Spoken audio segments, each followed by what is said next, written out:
अस्सलाम वालेकुम नाज़रीन, सियासत टीवी के प्राइम टाइम में आप सबका तहदील से इस्तकबाल है। मैं हूं फरजान अहमद। सबसे पहले पेश है प्राइम टाइम की headlines. Chief minister Revanth Reddy ने आज नारायणपेट का किया दौरा। खवातीन की जानिब से शुरू करता पहले पेट्रोल स्टेशन का किया इफ्तिताह। दीगर तरक्याती कामों की भी शुरुआत। साबिक़ा BRS दौर हुकूमत की गलत पॉलिसी की वजह से कृष्णा का पानी AP की जानिब मोड़ा गया। किसानों से नाइंसाफ़ी हुई। रियासती वज़ीर उत्तम कुमार रेड्डी का बयान। साबिक़ा रियासती वज़ीर हरीश राव के खिलाफ मुकदमा दर्ज कराने में चीफ मिनिस्टर रेवंत रेड्डी का है हाथ। BRS leader RS Praveen Kumar ने लगाया इल्ज़ाम। बेरोजगारी के लिए BJP जिम्मेदार। UP और मरकज़ की हुकूमत पर राहुल गांधी की सख्त तनकीदें। रायबरेली का किया दौरा। और गाजा में जंगबंदी के दूसरे मरहले के मुज़ाकरात अमली तौर पर शुरू नहीं हुए। इसराइल जब तक मुआहदे पर अमल करेगा हम ताउन करेंगे। इस्लामी तहरीक मुज़ाहमत हमास का बयान। हेडलाइंस आपने देखी और पेश खबरों की तफसीलात शुरुआत करेंगे तेलंगाना और हैदराबाद से जुड़ी खबरों से। चीफ मिनिस्टर तेलंगाना रेवंत रेड्डी ने आज नारायणपेट का दौरा किया। खवातीन की जानिब से शुरू करदा पहले पेट्रोल स्टेशन का इफ्तिताह अंजाम दिया। इस मौके पर चीफ मिनिस्टर के हमरा दीगर रियासती वज़रा और अहदेदारान भी मौजूद थे। मुख्तलिफ तरक्याती कामों का भी चीफ मिनिस्टर ने नारायणपेट में इफ्तिताह अंजाम दिया। उन्होंने कहा कि मुल्क में पहली बार महिला ग्रुप के तहत पेट्रोल पंप का क़याम खुशाइन अलामत है। हमारी हुकूमत खवातीन की तरक्की और बहबूद को तरजीह देगी और उन्हें तमाम सहूलतें दी जाएंगी। चीफ मिनिस्टर ने कहा कि खवातीन को बाइख्तियार बनाना हमारी पॉलिसी का बुनियादी हिस्सा है ताकि वो खुद एतमादी के साथ जिंदगी गुजार सकें। కోటికి మనం చేర్చుకోవాలి। ఏదో ఒక రోజు అవకాశం వచ్చే రోజు అందరు మహిళల్ని హైదరాబాద్లో మహిళా శక్తి ఔటర్ రింగ్ రోడ్ మొత్తం మన 1 కోటి మంది మహిళల్ని ఔటర్ రింగ్ రోడ్ మొత్తం మీద మొత్తం అందరం మనం వచ్చి మన శక్తి మన బలాన్ని ప్రదర్శించేటట్టు చేద్దాం।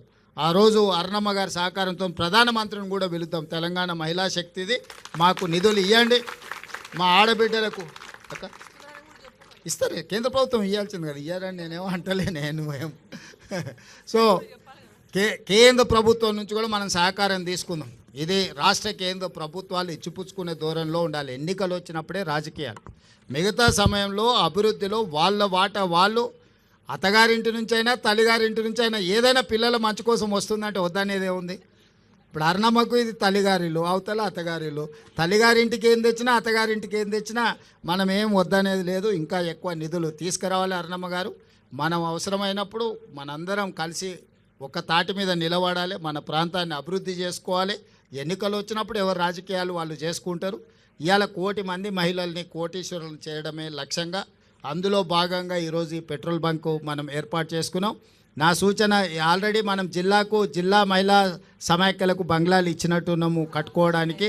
అవి వేగంగా 5 కోట్లు ఒక్కొక్క జిల్లా మహిళా సంఘ భవనానికి ఇచ్చినాం। ఇవే కాకుండా ప్రతి జిల్లాల మొదటి స్థానంలో CS గారు అన్ని జిల్లాలలో ఒక జిల్లాకు ఒక్కటి అన్ని పెట్రోల్ బంకులు ఇచ్చి ఏర్పాటు చేయాలి। ప్రభుత్వ భూములను ఎక్కడెక్కడ ఉన్నాయో వేయండి, మంచిగా బాగా వ్యాపారం జరిగే దగ్గర చూసి వాళ్ళకి ప్రభుత్వ భూమి ఇద్దాం। దానికి అవసరమైన పెట్టుబడులు ఆ BPL కానీ IOC కానీ ఏ కంపెనీలు ఉంటే ఆ పెద్ద కంపెనీలతో మాట్లాడదాం।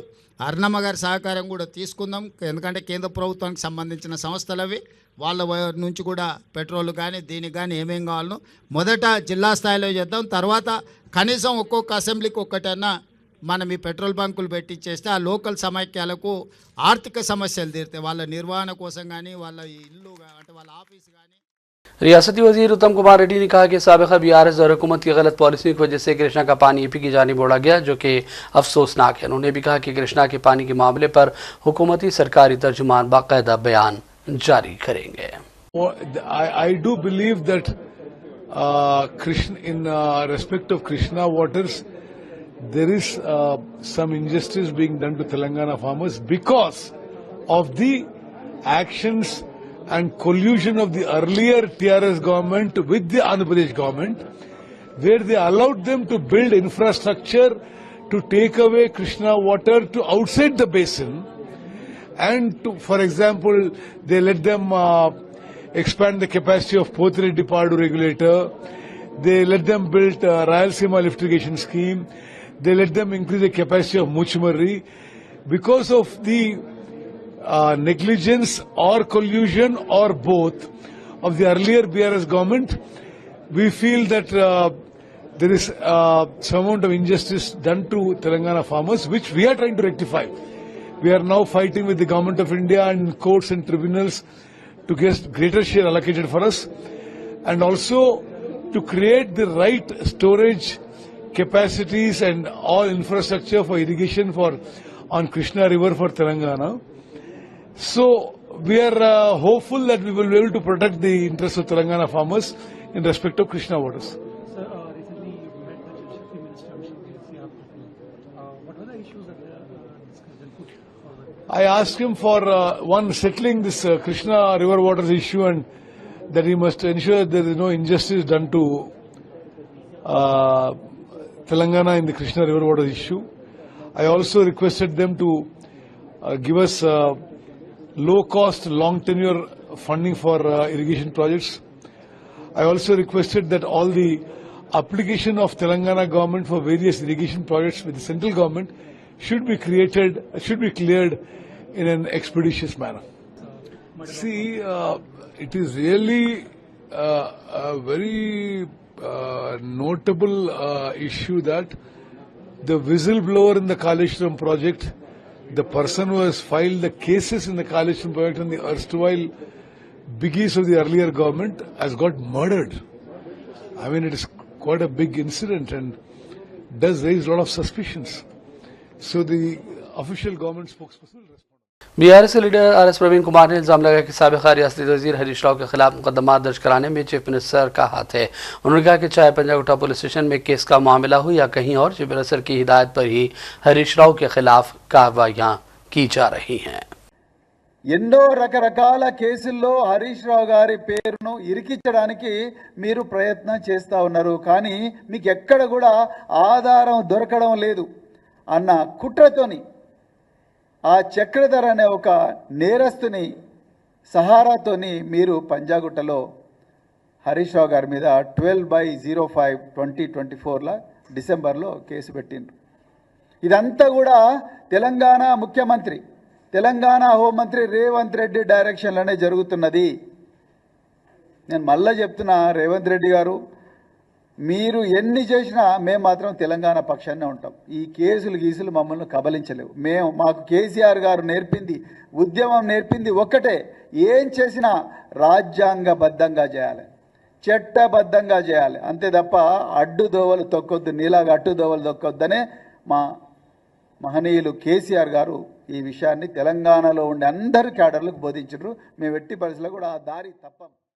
बीआरएस एमएलसी कविता ने इल्जाम लगाया कि बाबाए दस्तूर हिंद डॉक्टर अंबेडकर का 125 फीट तवील मुजस्समा नस्ब किया गया, लेकिन चीफ मिनिस्टर या किसी और रियासत वजीर ने आज तक इस जगह गुलाह अकीदत पेश करने दौरा तक नहीं किया। उन्होंने भी कहा कि दलित बंधु के तहत 12 लाख रुपए का वादा करवाने प्रियंका गांधी को लाया गया था, लेकिन कांग्रेस तेलंगाना हुकूमत ने इस वादे को भी पूरा नहीं किया।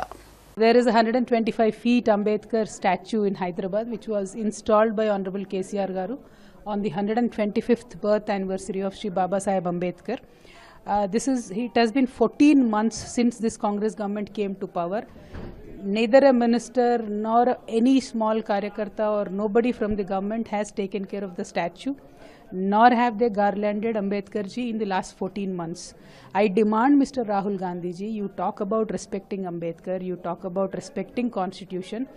Will you please tell your cabinet and your chief minister to respect the Ambedkar that is right next to the secretariat here in Telangana. We demand that the government with the entire cabinet go there, garland him, wash the statue and pay respects to Dr. Baba Saheb. Otherwise, before April 14th, if this is not done, we will ourselves go there, break the gates and respect the Ambedkar statue as is required. Thank you. Jai Telangana, Jai Bhim. बैरून ममालिक में मुलाजिमतों की फराहमी के सिलसिले में इदारे सियासत का कायम करदा सियासत हब ताउन कर रहा है। सियासत और टॉमकॉम की जानिब से मुश्तरका तौर पर 22 फरवरी हफ्ते को दोपहर 11 से 12 बजे के दौरान दफ्तर रोजनामा सियासत के ऑडिटोरियम में ओरिएंटेशन प्रोग्राम मुनक़िद किया जाएगा। Telangana overseas man power company limited यानी टॉमकॉम के ओहदेदारान भी इस ओरिएंटेशन प्रोग्राम में शिरकत करने वाले हैं। हुकूमत तेलंगाना ने रवां साल रमज़ान मुबारक के मुक़द्दस महीने में शहर हैदराबाद के बशमूल रियासत तेलंगाना में रात भर दुकानात कारोबारी मराकज़ को खुला रखने की इजाज़त दी है। इस सिलसिले में commissioner of labour Sanjay Kumar ने बाकायदा अहकाम जारी किए। कमिश्नर महकमा लेबर रोजगार फैक्ट्रीज ने जियो नंबर 36 के तहत जारिया साल रमज़ान के महीने में तेलंगाना में दुकानात और इस्टेब्लिशमेंट्स को हफ्ते के 7 दिन 24 घंटे खुला रखने की इजाज़त देते हुए बाकायदा हिदायत जारी की हैं। हैदराबाद एयरपोर्ट की जानिब से जारी करदा एक प्रेस बयान में कहा गया कि इंडिगो की परवाज अब हर हफ्ते 3 मरतबा रास्त तौर पर मदीना मुनव्वरा के लिए परवाज करेगी। पीर, जुमेरात और हर हफ्ते को हैदराबाद इंटरनेशनल एयरपोर्ट से मदीना मुनव्वरा के लिए रास्त परवाजें चलाने के लिए इंडिगो एयरलाइंस में बाकायदा ऐलान कर दिया है। सफर का दौरानिया 5 घंटे 47 मिनट का रहेगा। जो अफराद पहले मदीना मुनव्वरा जाना चाहते हैं उनके लिए डायरेक्ट फ्लाइट का ये एक बेहतरीन मौका इंडिगो एयरलाइंस की जानिब से फराहम किया जा रहा है। जीएचएमसी प्रॉपर्टी टैक्स की वसूली के मामले में सख्त रवैया अख्तियार कर रहा है और बकायाजात अदा न करने वाली जायदादों को सील भी किया जा रहा है। हाल ही में एक 5 स्टार होटल को बड़ा झटका लगा। बंजारा हिल्स रोड नंबर 1 पर वाक़े ताज बंजारा होटल को हुकाम ने सील कर दिया। बताया जा रहा है कि होटल ने 2 साल से प्रॉपर्टी टैक्स नहीं दिया, जिसकी वजह से हुकाम ने होटल के दरवाजों को ताले लगा दिए। हुकाम ने कहा है कि कई मरतबा नोटिस जारी करने के बावजूद होटल इंतजामिया की जानिब से कोई जवाब नहीं आया, जिसके बाद ही ये कार्रवाई की गई। होटल पर 1 करोड़ 43 लाख रुपए का बकाया टैक्स है। हुकाम ने कहा है कि होटल को रेड नोटिस भी जारी की गई, लेकिन उसके बावजूद अदम अदायगी को देखते हुए आज जुमे की सुबह इसे सील किया गया। जराये के मुताबिक जीएचएमसी को 9,800 करोड़ रुपए के बकायाजात वसूल करने हैं। शहर हैदराबाद में एक 6 साला मासूम बच्चा शांतिनगर इलाके में अपनी खाला के घर आया और इस दौरान लिफ्ट में फंस गया और शदीद जख्मी हो गया। तब काफ़ी कोशिशों के बाद उसे लिफ्ट से बाहर निकालने में कामयाबी हुई और इसे फौरी तौर पर नीलोफर हॉस्पिटल को मुंतकिल कर दिया गया, जहां उसका इलाज जारी है। చాలా క్రిటికల్ కండిషన్ ఊపిరి అందక చైల్డ్కి బ్రెయిన్కి ఆక్సిజన్ లేక ఫిట్స్ వచ్చేసి బ్రెయిన్ కొద్దిగా డ్యామేజ్ అయింది. సో చాలాసేపు స్టమక్ ఇట్లా నొక్కేసి ఉండటం వల్ల హార్ట్ లంగ్ ఇట్లా ఇట్లా అవటం కానీ హార్ట్ ఇట్లా ఇట్లా కొట్టుకోవటం కానీ చాలా రిస్ట్రిక్ట్ అయిపోయింది, ఇట్లా తొక్కుపెట్టినట్లు అయింది. సో అందుకోసం కావాల్సినంత పంపింగ్ లేక బ్రెయిన్కి ఆక్సిజన్ అందలేదు, దానివల్ల ఫిట్స్ వచ్చినాయి. అందుకోసం దెర్ ఇస్ వెంటిలేటర్ మీద పెడతాం. ఇప్పుడు ట్రీట్మెంట్కి ఎట్లా రెస్పాండ్ అవుతున్నారా సార్? ఎట్లా ఉంది మిగతా పార్ట్స్? ఇది అప్పుడే తెలియదు. మీరు రేపటి కోసం ఈరోజు అడిగితే నేనేం చెప్పాను, ఇప్పుడున్న పరిస్థితి ఏంటంటే వెరీ బ్యాడ్. మనం వెంటిలేటర్ మీద పెడతాం. వెంటిలేటర్ మీద పెట్టి బేబీ అంటే పేషెంట్ తీసుకోలేడు కాబట్టి మనం ఆర్టిఫిషియల్గా ఆక్సిజన్ అందిస్తున్నాం. Okay. So all other organs కూడా ప్రాబ్లం ఉన్నాయి. ఓకే. అంటే ఇప్పుడు బ్లడ్ ఇట్లా తిరుగుతూ ఉంటేనే కిడ్నీ పనిచేస్తుంటుంది. ఇవన్నీ ఒకదానికొకటి ఇంటర్లింక్ అయిపోతుంటుంది. ఓకే. ఇప్పుడు నేను రేపు ఏం జరగబోతుందో, గంట తర్వాత ఏం జరగబోతుందో చెప్పలేము. బట్ ఇట్లాంటి కండిషన్స్లో वरंगल में माओइस्ट कमांडर वांजुम केशे ने खुद सुपुर्दगी कर दी और पुलिस के सामने हथियार डाल दिए। 2 पुलिस एहलकारों की हलाकत में मुलविस वांजुम के सर पर 4 लाख रुपए का इनाम था। इस सिलसिले में वरंगल कमिश्नर ऑफ पुलिस अमर किशोर झा ने प्रेस कॉन्फ्रेंस की और तमाम तर तफसीलात से मीडिया को वाकिफ करवाया। మెంబర్ పామేడు నుంచి వాళ్ళు సరెండర్ చేశారు మన దగ్గర. ఆల్మోస్ట్ 10 ఇయర్స్ వరకు పార్టీ లోపల పనిచేసి మళ్ళీ పార్టీ ఐడియాలజీకి డిస్సాటిస్ఫైడ్ అయ్యి హెల్త్ రీజన్తో వాళ్ళు మన దగ్గర సరెండర్ చేస్తున్నారు. ఈ సరెండర్ కార్డర్కి రిలేటివ్స్ కూడా, ఫాదర్ తర్వాత సిస్టర్ కూడా పార్టీలో పనిచేశారు. రాసపల్లి ఊరు వాళ్ళకి సొంత ఊరు ఉంది సిజీ పామేడులో. అక్కడ నుంచి మన దగ్గర వచ్చి ఈరోజు సరెండర్ చేశారు. వాళ్ళు చాలా కీలకమైన మావోయిస్ట్ లీడర్స్ దగ్గర పనిచేశారు. సెంట్రల్ కమిటీ మెంబర్స్ దగ్గర ప్రొటెక్షన్ టీంలో కూడా లీడ్ చేశారు. ఇప్పుడు మా దగ్గర సరెండర్ చేస్తున్నారు. వాళ్ళకి కార్డర్ పరంగా వాళ్ళకి అన్ని రీహాబిలిటేషన్ ఫెసిలిటీస్ మనం ప్రొవైడ్ చేస్తాం. బార్డర్ మీద, ఛత్తీస్గఢ్ బార్డర్ మీద మూవ్మెంట్స్ మనకు ఉంది, కానీ మన ప్రాంతంలో మావోయిస్ట్ మూవ్మెంట్ లేదు. స్పెషల్గా మనం వరంగల్ గురించి చెప్పుకోవచ్చు. ఈ వరంగల్ కమిషనరేట్ పరిధిలో రీసెంట్ పాస్ట్లో మావోయిస్ట్ మూవ్మెంట్ సైట్ కాలేదు, కానీ మనం బార్డర్ దగ్గర ఉన్న పాత ఉమ్మడి వరంగల్కి ఒక కనెక్షన్స్ ఉంటుంది. ఆ దృష్టిలో పెట్టి మేము ఎప్పుడు కూడా యాంటీ ఎక్స్ట్రీమిస్ట్ యాక్టివిటీస్ లో జాగ్రత్తగా ఉంటాము. మన విఐపి సెక్యూరిటీ, మన రోడ్ మూవ్మెంట్ లో ప్రికాషన్స్, తర్వాత పోలీస్ స్టేషన్ సెక్యూరిటీ మీద మనం और बढ़ते हैं चंद अहम कौमी और आलमी खबरों की जानिब। कांग्रेस के साबिक सदर राहुल गांधी ने रायबरेली के दौरे के मौके पर अवाम से खिताब किया। उन्होंने यूपी और मरकज़ की बीजेपी हुकूमतों पर तनकीदें की, बेरोजगारी और दीगर मसाइल को उजागर किया। राहुल ने अवाम से कहा कि वो कांग्रेस को इख्तिदार पर लाएं ताकि पार्टी अवामी मसाइल को हल कर सके। सबसे बड़ा मुद्दा बेरोजगारी। आज मैं युवाओं से बात कर रहा था, मैंने उनसे बोला, ऐसे टेंट में बात हो रही थी, मैंने उनसे पूछा, देखो, मैंने उनसे पूछा, देखिए आप लोग सब पढ़ाई कर रहे हो, आप डिग्री ले रहे हो, ठीक है, आपको डिग्री मिल गई, हाथ उठा के मुझे दिखाओ, आप में से कितने लोग सोचते हो कि आपको डिग्री के बाद रोजगार मिलेगा? 100 बच्चे थे। आपको मालूम है कितने युवाओं ने हाथ उठाया? एक ने। 100 में से एक लड़के ने हाथ उठाया, बाकी ने हाथ नहीं उठाया। 100 में से सिर्फ एक युवा सोचता है कि उसको रोजगार मिलेगा। और जब मैंने उससे पूछा तो उसने कहा, मैं कहीं ना कहीं रोजगार ढूंढ के निकालूंगा। मगर 99% युवाओं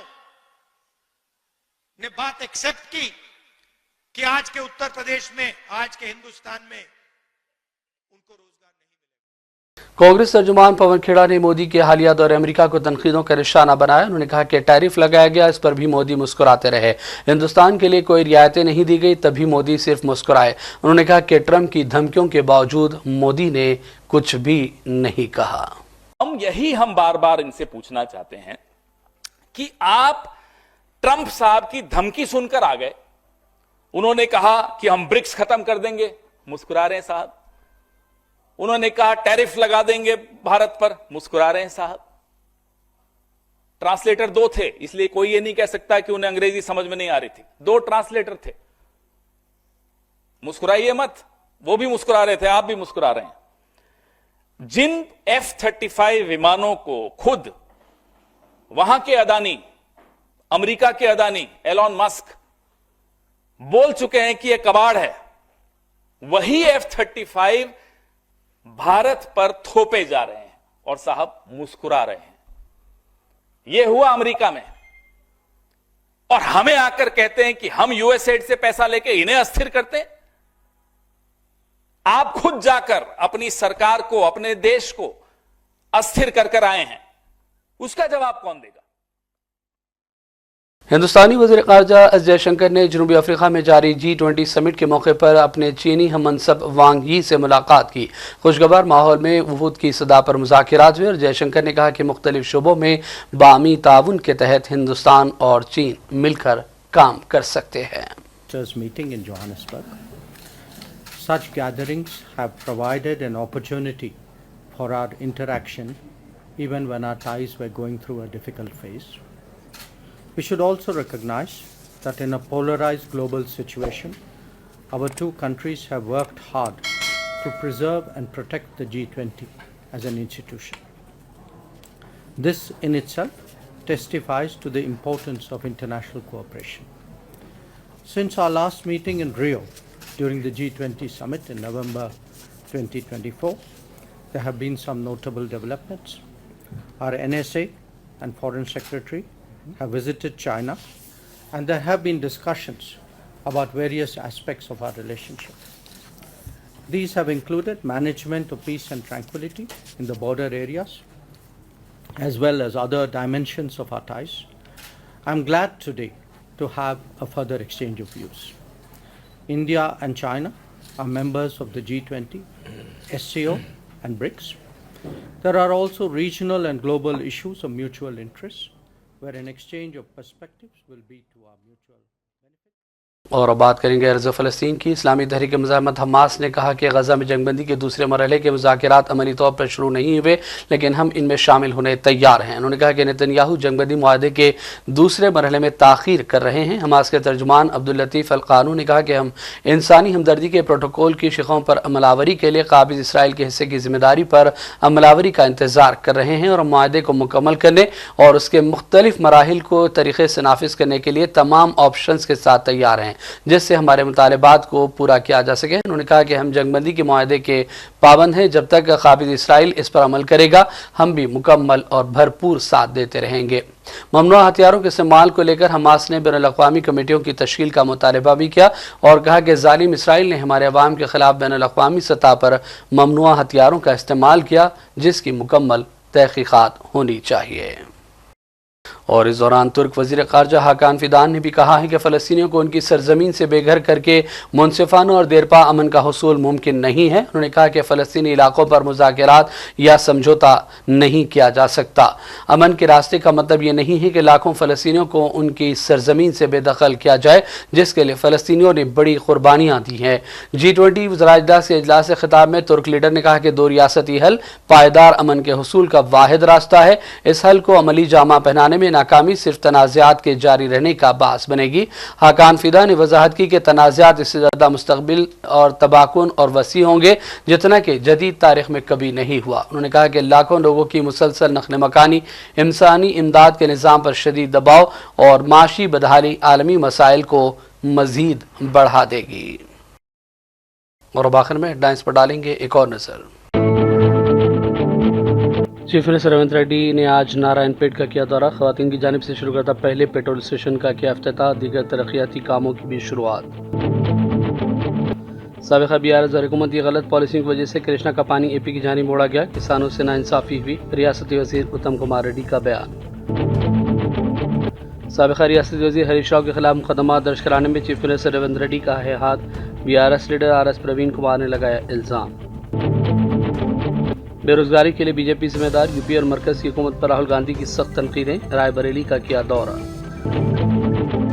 और गाजा में जंगबंदी के दूसरे मरहले के मुज़ाकरात अमली तौर पर शुरू नहीं हुए, इसराइल जब तक मुआहदे पर अमल करेगा हम ताउन करेंगे, इस्लामी तहरीक मुज़ाहमत हमास का बयान।